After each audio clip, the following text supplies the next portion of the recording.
रीवा की एक ऐसी एकेडमी जो युवाओं के सपनों को हकीकत में बदल रही है। जी हां, हम बात कर रहे हैं रीवा के लक्ष्य फिजिकल एकेडमी की, जो युवाओं के सपनों को वर्दी में बदल रही है। एकेडमी के संचालक उदय प्रताप सिंह ने सीमित संसाधनों के बावजूद ऐसा मॉडल खड़ा किया जो आज मिसाल बन चुका है। पिछले 4 सालों से लगातार चयन और इस बार 11 छात्रों की सफलता, यह सिर्फ आंकड़ा नहीं है बल्कि मेहनत, अनुशासन और समर्पण की कहानी है। उदय प्रताप सिंह बताते हैं कि एकेडमी शुरू करने का मकसद साफ था, कमजोर आर्थिक पृष्ठभूमि से आने वाले बच्चों को मुफ्त और गुणवत्तापूर्ण ट्रेनिंग देना।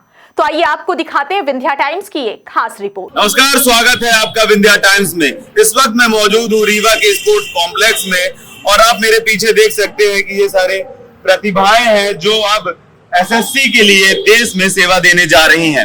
और रीवा में प्रतिभाओं की कमी नहीं है, जरूरत है उनको तराशने की और संवारने की। इन प्रतिभाओं से अब हम बात करने जा रहे हैं कि उनकी संघर्ष से लेकर सफलता तक यात्रा कैसी रही। क्या नाम है? जय हिंद। सबसे पहले सभी को, मेरा नाम सागर सोनी है और मेरा एसएससी जीडी 2025 में सीआईएसएफ में चयन हुआ है।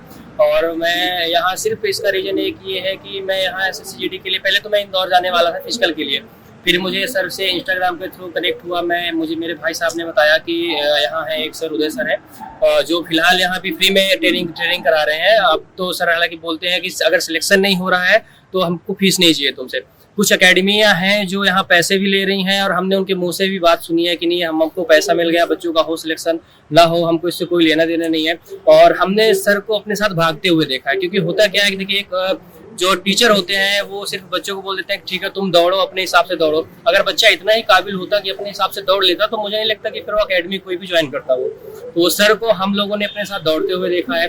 और सर में सबसे अच्छी बात यह है कि सर सबको साथ में लेकर चलना चाहते हैं। ये नहीं कि कोई अगर बच्चा है उसकी टाइमिंग अच्छी आ रही है तो बोल देंगे सर कि नहीं ये सिर्फ हमको बस करा रहे हैं। सर प्रॉपर जो सबसे पीछे रहता है उस पर ज्यादा ध्यान देते हैं, क्योंकि जो आगे है वो तो कहीं ना कहीं कर लेगा, थोड़ा सा उसको गाइडेंस चाहिए, अगर वो गाइडेंस मिल जाता है तो वो कर लेता है। पर जो पीछे होता है तो उसको एक डर सा लगा रहता है कि यार मैं सबसे पीछे हो गया हूँ, मेरा कहाँ से होगा। क्योंकि यहाँ हम लोगों के उसमें फिजिकल का जो कंडीशन है तो 5 किलोमीटर रहती है, 24 मिनट में रहती है। और मैं यहाँ जब स्टार्टिंग में आया था लगभग मैं 22-23 जून के आसपास आया था और फिर मैंने फिजिकल की तैयारी करनी शुरू करी। सर ने गाइड किया प्रॉपर। बीच में इंजरी वगैरह भी आई, जैसे कुछ बच्चों को होता है कि इंजरी हो जाती है, कुछ को तो ऐसा भी हो जाता है कि इंजरी नहीं होती, तब भी सर अगर बोल दिया कि जिसको इंजरी है वो थोड़ा सा रेस्ट कर लो, तो जिनको नहीं होती वो भी रेस्ट करने लगते हैं। मेरी इंजरी थी, उसके बावजूद भी मैंने स्टॉप वॉच दिया था यहाँ और मेरी लगभग 25.5 मिनट टाइमिंग आई थी, जबकि उसमें एसएससी जीडी में 24 मिनट टाइमिंग लेता है। तो 2 हफ्ते की इंजरी के बाद फिर मेरे सर ने मुझे बोला कि एक काम करो, तुम अभी 2 हफ्ते रेस्ट कर लो, उसके बाद फिर तुम टाइमिंग देना। फिर उसके बाद मैंने टाइमिंग दिया तो मेरी 23.5 मिनट आई थी टाइमिंग, और उसके बाद फिर मेरा हर बार टाइम कंप्लीट होता गया है। और मैं यहाँ स्पोर्ट्स कॉम्प्लेक्स में सबसे पहले सबसे बेस्ट टाइमिंग मेरी यहाँ आपको आई थी 21 मिनट 48 सेकंड आई थी, और मैं वहाँ पास जाकर 22 मिनट 4 सेकंड में अपने कंप्लीट किया था। बिल्कुल, गाइडेंस का बहुत बहुत महत्व होता है। हम और लोगों से भी बात करेंगे। आपको कैसी गाइडेंस मिली? जय हिंद, मेरा नाम सौरभ पांडे, मेरा असम राइफल सिलेक्शन हुआ है। मैं 2024 बैच का हूँ। अभी मैं ट्रेनिंग कंप्लीट करके आया हूँ। मेरा पहले फिजिकल 0 था, पर जब से मैंने सर से फिजिकल एकेडमी में ज्वाइन किया, मेरा पहले आता था 28-29 मिनट आता था। उसके बाद फिर मेरा जैसे जैसे कम होता गया। मैंने एसएससी जीडी इसके पहले रनिंग कारण फेल हो गया था। सर के कारण मेरा यूपी पुलिस, आरपीएफ, इसके पहले जो एग्जाम फिजिकल के सभी क्वालिफाई हुए, सिर्फ लक्ष्य गेडी फिजिकल की बदौलत। और भी लोग, हम उनसे बात करेंगे। आपने कितने टाइम तैयारी की, कैसा रहा तैयारी का सफर आपका? जय हिंद दोस्तों, मेरा नाम है सतीश कुमार कुशवाहा। मैं लक्ष्य फिजिकल एकेडमी से जुड़ा, मुझे बहुत ही अच्छा लगा सर से जुड़कर। मैं यहाँ आया था ये अगस्त में स्टॉप वॉच लेने। तो मैं पहले ग्राउंड में दौड़ता था, तो मतलब रोड में दौड़ता था, तो मेरी टाइम मतलब 22-23 मिनट आती थी। तो फिर मैं सर से मुलाकात किया और सर से बोला स्टॉप वॉच के लिए। हम लोग 3 दोस्त हैं, ये आनंद, सचिन और सतीश। तो हम लोग आए थे, तो मतलब यहाँ आए थे तो हम लोगों को एंट्री ही नहीं मिली थी पहले। तो फिर सर से बात की है तो फिर सर की बदौलत हम लोगों को एंट्री मिली। इस तीनों लोग स्टॉप वॉच में शामिल हुए और मेरी टाइमिंग आई थी 5 किलोमीटर 18.5 मिनट, और दूसरे स्टॉप वॉच में आई थी मेरी 5 किलोमीटर 18 मिनट 26 सेकंड। फिर मेरा 28 अगस्त को सीआईएसएफ हेल में फिजिकल था, तो वहाँ भी मैं 400 मीटर लीड देकर पहला लड़का 19 मिनट 28 सेकंड में मैं ही मारा था। लक्ष्य फिजिकल एकेडमी बहुत बहुत धन्यवाद। उदय सर को भी बहुत बहुत धन्यवाद। Thank you sir. बिल्कुल, जिस प्रकार से तैयारी आपने की, आपका कैसा सफर रहा तैयारी के लिए, क्या कहेंगे, किस प्रकार से लक्ष्य अकेडमी का योगदान रहा? जय हिंद दोस्तों, मेरा नाम आनंद कुमार जायसवाल है। मैं सिटी जिले के रामपुर नैकिन से आता हूँ। मैं सर से जो है 2 महीने पहले जुड़ा था, फिजिकल होने वाला था, उसके 2 महीने पहले जुड़ा था। सर बहुत ही अच्छा, जैसे सागर भाई ने हमारे बताया, बहुत अच्छा फिजिकल करवाते हैं। और हम तीनों लोग जो है साथ में आए थे यहाँ लक्ष्य अकेडमी में, और तीनों लोगों का CRPF में सिलेक्शन हो गया है। और सर की क्या ही तारीफ करें, सागर भाई सब कुछ बता ही चुके हैं। बहुत अच्छा सर, बहुत अच्छे से। धन्यवाद सर। जय हिंद साथियों, मेरा नाम सचिन नाम था, मैं ग्राम बाबूपुर तहसील मनगवाही रीवा जिला का रहा हूँ। मेरा भी सिलेक्शन CRPF में हुआ है। सर मैं पहले दिल्ली पुलिस पेपर निकाला, मगर उसके कारण रनिंग निकाला, उसमें फिर DMP पुलिस का फिजिकल निकाला, फिर भी उसमें भी फिजिकल निकाला, फिर SSCGD का फिजिकल निकाला, फिर सर से मिला तो सर ट्रैक समझाया कि क्या कैसे दौड़ना है, कितना स्पीड में दौड़ना है, तो उसके कारण मेरा SSCGD का फिजिकल क्वार्टर पूरा फाइनल हुआ। सर एक बात और बताना चाहता हूँ कि सबसे सर सफलता का अगर शीर्षक नहीं हो तो संघर्ष की कहानी नहीं, कोई नहीं पढ़ता। हमारे और आपके बीच एक सफलता का शीर्षक, आप कितनी भी मेहनत करें, अगर वो सफलता में नहीं बदलेगा तो आपको संघर्ष की कहानी कोई नहीं पढ़ता। और सर कुछ चंद लाइनें मोटिवेशन के लिए दोस्तों के लिए करना चाहते हैं। जीवन की सबसे बड़ी कठिनाई ही सफलता की सबसे बड़ा शीर्षक बनती है। जो लोग थक कर रुक जाते हैं वही रुक जाती है उनकी किस्मत, लेकिन जो माथे को पसीना पोंछ कर एक लंबी सांस लेकर आगे बढ़ता है, ऊपर वाले उनके सामने पूरी सृष्टि झुका देता है। उनका नाम इतिहास के पन्नों में यूं जुड़ जाते हैं कि आने वाली पीढ़ियां उनसे बेज होती है और वो नाम एक आदर्श बन जाता है। इसीलिए ये लक्ष्य अकेडमी को बहुत धन्यवाद देना चाहता हूँ। मेरे धन्यवाद। जैसे आपके साथी मोटिवेट हैं और लक्ष्य अकेडमी आपको लगातार मोटिवेट करने के लिए काम कर रही थी, आपकी कैसे मोटिवेट रहे, क्या रहा आपका सफर? जय हिंद दोस्तों, मेरा नाम राजन सिंह है। मेरा नेवी एमआर में हुआ 01/2026 बैच में। जैसा कि सभी हमारे भाइयों ने बताया है कि लक्ष्य फिजिकल एकेडमी जो कि बिल्कुल निःशुल्क सेवा है उदय सर की तरफ से, ये एकेडमी एक ऐसी एकेडमी है जो पूरे विंध्य क्षेत्र में जो बिल्कुल फ्री है और यहाँ बहुत ही अच्छे से सिखाया जाता है। मैं अपना सफ़र थोड़ा बताना चाहूँगा कि मेरा फिजिकल 15 नवंबर मुंबई में होने वाला था। उससे 1 महीना पहले मैंने सर से मुलाकात की। मैं काफ़ी डिमोरलाइज था क्योंकि मेरी टाइमिंग नहीं आ रही थी। वहाँ मुंबई में 1600 मीटर 6.5 मिनट में दौड़ने होते हैं। मैंने यहाँ 2-3 स्टॉप वॉच दिए तो मेरी टाइमिंग 7 मिनट 30 सेकेंड आ रही थी। फिर मैं काफ़ी डिमोरलाइज होकर छोड़ने का प्रयास कर रहा था। हालांकि इसी बीच में मेरे सर से मुलाकात हुई। सर ने मेरे को काफ़ी ट्रेन किया। इसी बीच मेरी हेल्थ इशू भी काफ़ी रहे, लेकिन मैं डटा रहा। सर से जाने से पहले एक बार जरूर मुलाकात किया मुंबई जाने से पहले। सर ने आशीर्वाद दिया और मैं बताना चाहूँगा कि जब मैं मुंबई में वहाँ दौड़ने गया, मेरी यहाँ करीबन 8-9 स्टॉप वॉच में कभी 6.5 मिनट भी नहीं आई, हमेशा 7 मिनट रही। वहाँ मैं 1600 मीटर 5 मिनट 52 सेकेंड में कंप्लीट किया। तो ये बहुत ही बड़ा मेरा मतलब खुश नसीब हूँ। मुझे सर जैसे ट्रेनर मिले, एक गाइडेंस मिले, एक शिक्षक मिले जिन्होंने मेरा बहुत ही योगदान दिया मेरी सफलता में। मैं सर का सदा आभारी हूँ। आपका क्या नाम है? आपका क्या है? जब मैं घर में आया था उस समय मेरे को प्रॉब्लम ये थी कि मेरे चेस्ट नहीं था। कि मैंने सर को बताया तो जाने मेरे को प्रॉपर एक्सरसाइज बताई, मैंने उस एक्सरसाइज को किया और जब फिर मैं फिजिकल देने गया तब मेरा वहाँ पे टेस्ट कंप्लीट हो गया था। और सर को जब मैंने बताया क्वालिफाई हो गया तो सर बोले बहुत अच्छा हुआ। मेरे सफलता में सर का सबसे बड़ा हाथ है। मैं सर को बहुत धन्यवाद देना चाहता हूँ। क्या कहेंगे, आपके साथी भी सिलेक्ट हुए, आपने भी तैयारी की, क्या? सबसे पहले जय हिंद दोस्तों, मेरा नाम प्रिंस सिंह महेल है। मेरा SSCGD के थ्रू BSF में सिलेक्शन हुआ है। और कैसा रहा सफर आपको? क्या लक्ष्य अकेडमी का योगदान रहा, कैसी गाइडेंस रही? सर ने बहुत अच्छी प्रैक्टिस कराई थी हम लोगों की, और सर की गाइडेंस से हम लोगों को बहुत हेल्प मिली। यहाँ पर प्रैक्टिस पे मेरी टाइम 24 के आसपास आती थी, लेकिन सर के गाइडेंस से और सर की जो इनसाइटफुल सर ने दिया था उससे मतलब बहुत हेल्प हुई। और वहाँ पे मेरी टाइमिंग आई थी 22 मिनट 23 सेकेंड। सर का बहुत बहुत धन्यवाद देना चाहिए। आप बताइए, आप कैसे टाइमिंग रही आपकी दौड़ने में और कितनी टाइम आप प्रैक्टिस करते थे, क्या रहा सफर? जय दोस्तों,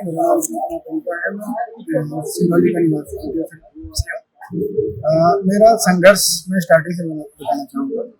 मैं 11th पास आउट होने के बाद हमारी फाइनेंशियल कंडीशन इतनी खराब थी, मुझे बाहर जाना पड़ा। मैं 11वीं जब पढ़ाई करने के बाद, मैं 12वीं में एडमिशन लेने के बाद मैं प्री बोर्ड की एग्जाम देने के टाइम में आया था।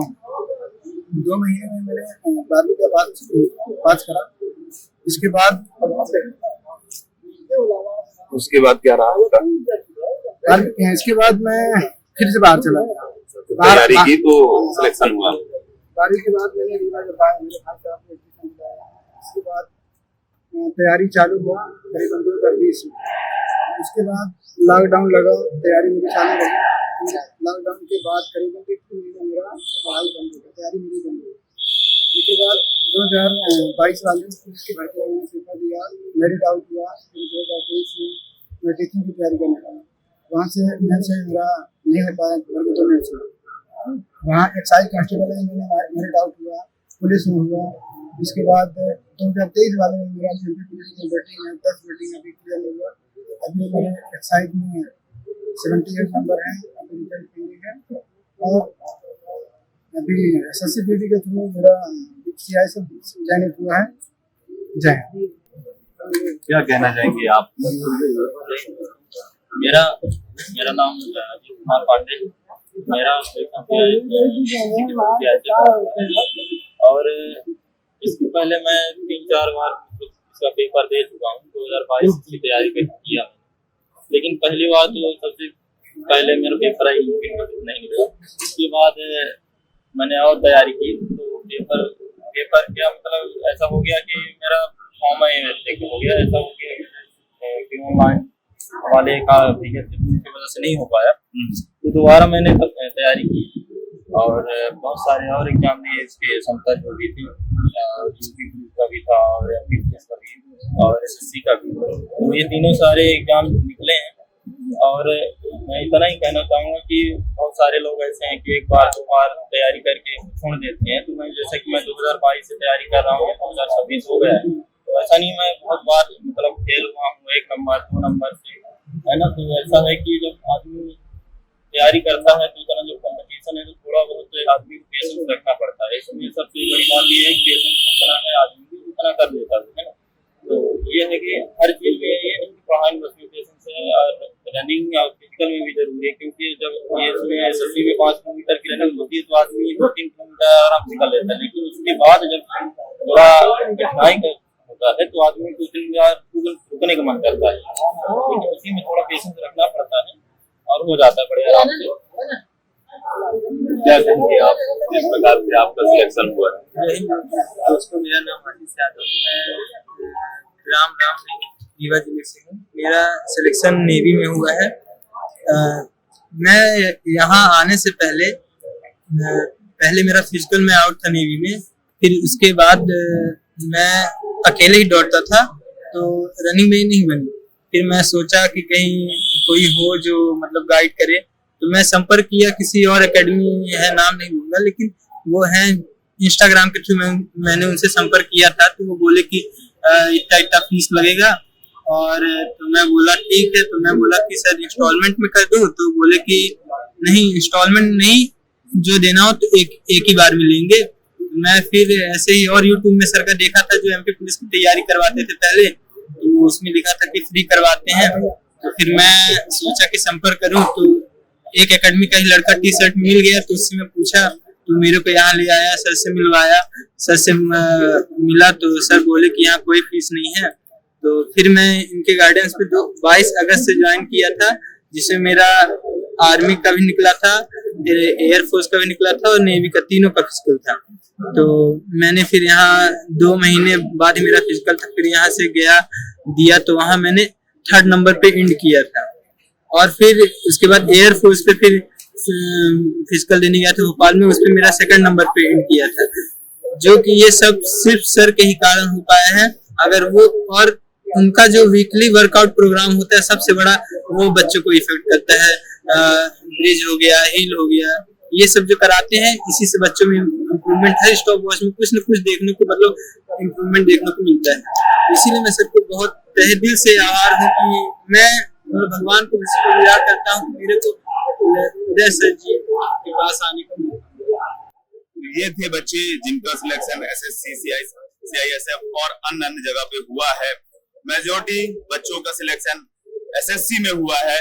सबसे बड़ी बात यहाँ पर जो निकल कर आई है वो ये है कि बच्चों का साफ तौर पर कहना है कि कभी भी हार ना माने, किसी भी प्रकार की परिस्थिति में हार ना माने, सिलेक्शन के लिए तैयारी करते रहें, नेवर गिव अप का एटीट्यूड अपने साथ रखें तो आपको सफलता जरूर मिलेगी। भले ही आप चाहे रीवा जैसी छोटी सिटी से बिलोंग करते हो, चाहे जहां से बिलोंग करते हो, लेकिन नेवर गिव अप का एटीट्यूड अपने साथ बनाए रखें, आप जरूर आपको सफलता मिलेगी और निश्चित तौर पर ये आप देश की सेवा के लिए आगे जाएंगे और अपना आगे नाम रोशन करेंगे। देखिए, पहले तो ये है कि मेरा कोई इसमें पहले विजन नहीं था कि मैं रिटायरमेंट के बाद मैं एकेडमियों का संचालन करूंगा, लेकिन जब मैंने अपने गांव में इसकी शुरुआत मैं अपने गांव से किया था और जब मैंने गांव में देखा कि बहुत बच्चे ऐसे हैं जो मिसगाइड हो रहे हैं और अपने जो उनके गोल हैं, जो उनको मिलनी चाहिए नौकरी वगैरह, उस लाइन पे नहीं जा रहे हैं और गलत रास्ते पे जा रहे हैं, तो मैंने फिर क्या किया कि अपने बच्चों को, गांव वाले बच्चों को तैयार करना चालू किया और आई होप कि मैंने उनको समथिंग 1 साल तक ट्रेनिंग दी है। यहाँ से रीवा से डेली जाया करता था मैं अपने गाँव।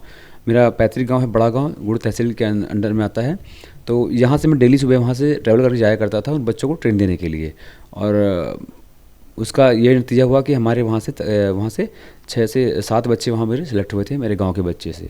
फिर वहाँ से मैंने फिर इसके बाद शिफ्ट किया क्योंकि मुझे बहुत सारे कॉल आने चालू हुए कि सर आप रीवा में एकेडमी को ओपन करिए, क्योंकि यहाँ भी एकेडमियों की बहुत रिक्वायरमेंट है।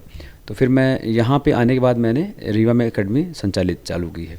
देखिए, फ्री ऑफ कॉस्ट का 2-3 मोटिव है मैम। एक तो नंबर 1 ये है कि फ्री ऑफ कॉस्ट देना ये है कि जो बच्चे, जो गरीब तबके के बच्चे हैं, क्योंकि अगर मीडियम परिवार के हैं वो तो अफोर्ड कर देते हैं फ़ीस को, लेकिन जो गरीब तबका है, तो ऐसा तबका है जहाँ पे वो स्ट्रगल कर रहे होते हैं, माता पिता स्ट्रगल कर रहे होते हैं, खेती करते हैं, उनके पास इतने पैसे होते ही नहीं है कि एक बड़ी एकेडमियों को वो 8 से 10 हज़ार रुपये पे करके और बच्चों को ट्रेन दे सकें। तो एक तो वो हो गया कि उनको हम ऐसे व्यवसाय दे सकें जहाँ तक वो अपनी अचीवमेंट वो और गोल अपने को हासिल कर सकें।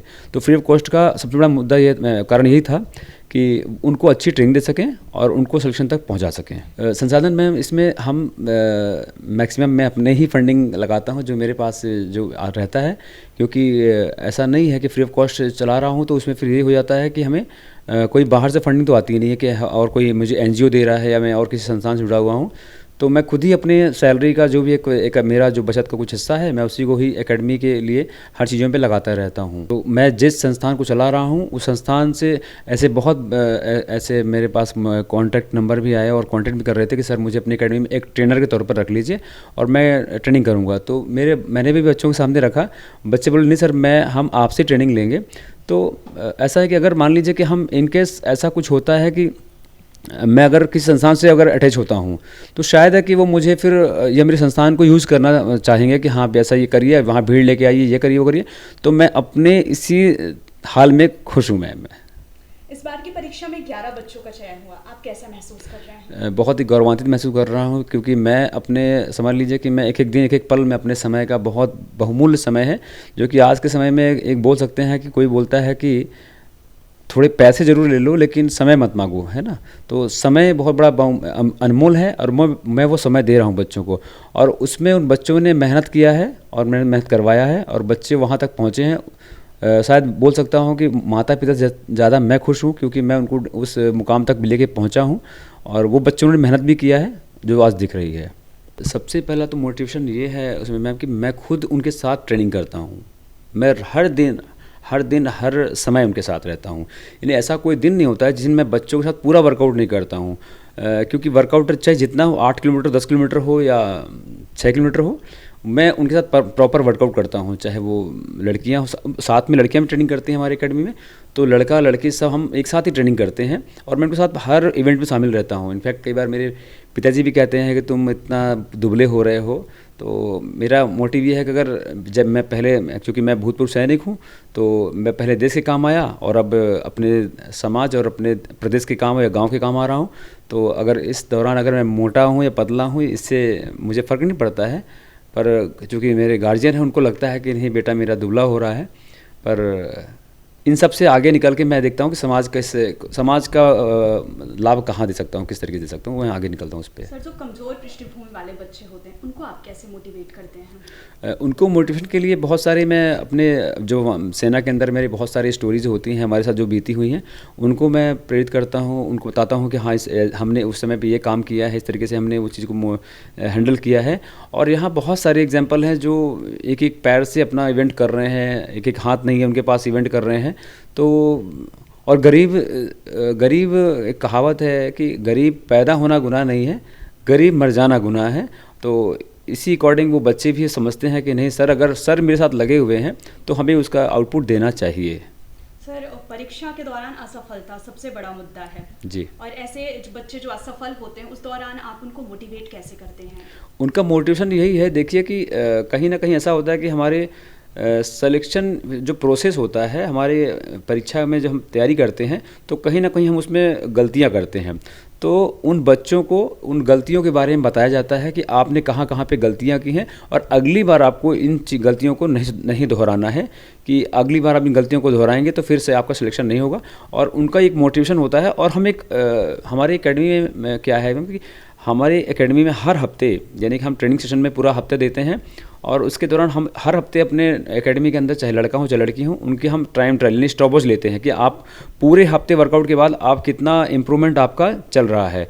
तो ऑलरेडी उसमें अलर्ट हो जाते हैं कि हाँ हमारा नंबर इतना कमा रहा है, हमें और नंबर इसमें चाहिए इसमें ऐड करने के लिए। तो वो मोटिवेट ऑलरेडी उसमें होते रहते हैं। मैम, पुलिस और अन्य सेवाओं की तैयारी कर रहे युवाओं को आप क्या संदेश देना चाहते हैं? कैसे वो फिजिकल ट्रेनिंग करें? सबसे पहले तो आपका अनुशासन बहुत ज़रूरी है।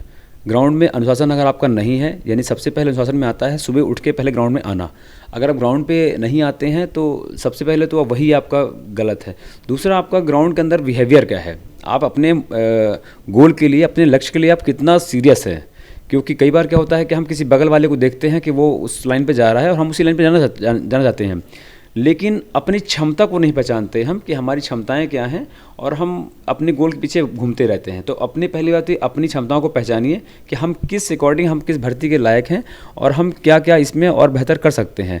तो सबसे पहले तो आपका सिलेक्शन प्रोसेस, आपका लक्ष्य का सिलेक्शन करना, आप किस गोल पे जा रहे हैं उसको सही सेलेक्ट करिए। इसके बाद उसके ऊपर काम करिए और मेहनत ये कि जो आपके जो गुरु हैं, चाहे वो स्कूल में जा रहे हैं या चाहे आप संस्थान में आ रहे हैं, फिजिकल संस्थान में, जितना आप गुरु बताते हैं उतना आप उस पर करते रहिए।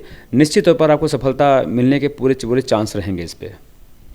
आने वाले समय में लक्ष्य फिजिकल एकेडमी को लेकर आपकी क्या योजनाएं हैं? सबसे पहले योजना तो इसमें मैम यही है कि हमारे जो बच्चे हैं वो ट्रेनिंग तक ही सीमित नहीं करते हैं। हम उन बच्चों को एक ऐसा माहौल देते हैं जहाँ पे वो अच्छा ऐसा इन्वायरमेंट देते हैं कि अनुशासित भी रहते हैं। यानी कि हर बच्चों को हम उनके घर के माता पिताओं को सम्मान करना, अपने परिजनों को सम्मान करना, या अपने जो क्षेत्र एरिया है, जो सामाजिक दायरा है, उनके लिए भी उनको हम बेहतर बनाते हैं। तो सक्सेस होना नौकरी मिलना ही नहीं है, बेहतर इंसान बनिए। और नौकरी मिलना ना मिलना एक अलग बात है, लेकिन बेहतर इंसान बन पाएंगे तो शायद है कि हम ज़्यादा सक्सेस हो पाएंगे। तो इसके लिए मैं सबसे पहले लक्ष्य एकेडमी का सभी ट्रेनिंग सेशन चलता रहता है और सभी बच्चों को मैं उनके लिए अच्छे कामों के लिए प्रेरित करता हूँ।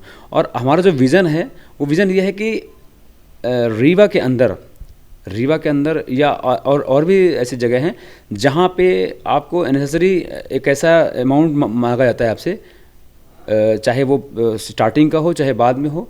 अब तो जैसे कि एमपी पुलिस चल रहा है, आने वाला है, तो इसमें एकेडमियों का बिल्कुल बोलबाला है। वो मुंह मांगा पैसा इस समय मांग रहे हैं, यानी कि आप पैसा दीजिए और सिलेक्शन लीजिए, जबकि ऐसा कुछ है ही नहीं। आप जब तक मेहनत नहीं करेंगे तब तक आपको सफलता नहीं मिलने वाली। चाहिए आप मुझे 1 लाख दीजिए चाहे 1,000 दीजिए। तो एक तो ये है कि मन से निकालना है कि बिना मेहनत के नौकरी नहीं मिलने वाली है। दूसरा ये है कि एकेडमियों का जो मनमानी पैसा है शुरू का, वो पैसा मैं थोड़ा सा कम करना चाहता हूँ। ठीक है, लीजिए, आप ट्रेनिंग सेशन का पैसा लेते हैं, आप लीजिए।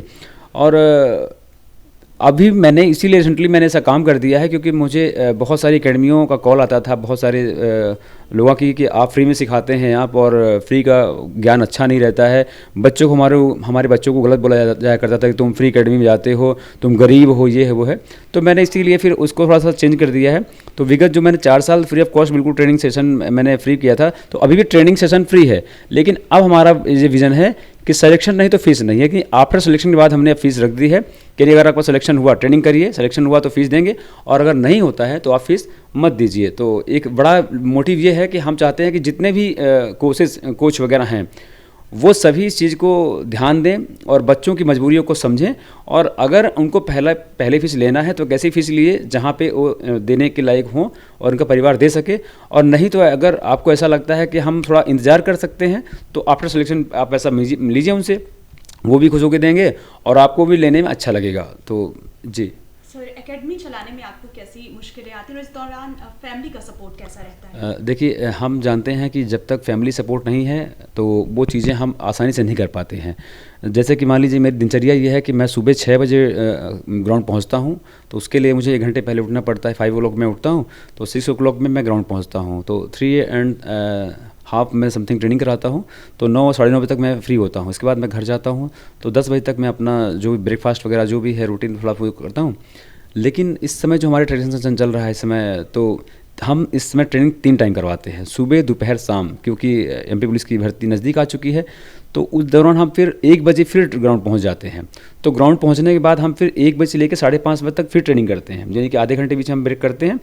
तो उस टाइम मैं घर के लिए ना कुछ बिल्कुल टाइम दे पाता हूँ, ना बच्चों को टाइम दे पाता हूँ, क्योंकि यहाँ से जाऊँगा तो फिर इसके बाद घर में जाऊँगा, थका रहूँगा, खाना खा के सो जाऊँगा। तो यानी कि जो भी मेरे दायित्व हैं अपने घर के लिए, जिम्मेदारियाँ हैं मेरे घर के लिए, मेरे बच्चों के लिए, मेरी फैमिली के लिए, वो उनसे मैं बिल्कुल दूर हूँ। क्योंकि कारण यह है कि ऐसा बीड़ा उठाया हुआ है कि वो बहुत ज़रूरी है।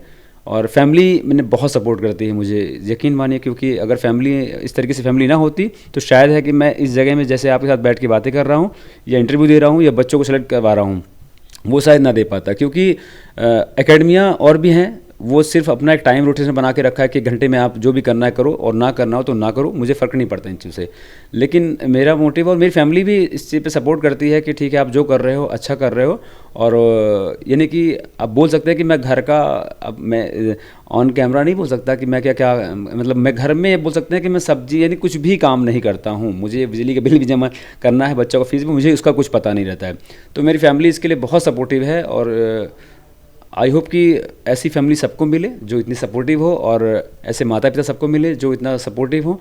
क्योंकि मेरे अंदर जो संस्कार हैं मेरे घर से मिले हुए हैं, मेरे माता पिता से मिले हुए हैं। और क्योंकि मेरे पिताजी भी आर्मी से कैप्टन से ऑनरेडी कैप्टन से रिटायरमेंट है, तो वो प्रेरणा मुझे वहाँ से भी मिलती है। और मेरी माता की, क्योंकि जब ऑन ड्यूटी में थे पिताजी तो मेरे घर में माता जी थी, और माता जी ने मुझे बहुत संस्कार सिखाया है जो शायद यहाँ तक अब मेरा काम आगे यहाँ पे काम आ रहा है और आगे भी काम आएगा। तो उनके लिए मैं बहुत शुक्रगुजार हूँ कि मैं ऐसे माता पिता का बेटा हूँ, और ऐसी मुझे वाइफ मिली है कि जो मुझे पूरा सपोर्ट कर रही है कि आप जन सेवा करिए, हम आपके साथ में हैं।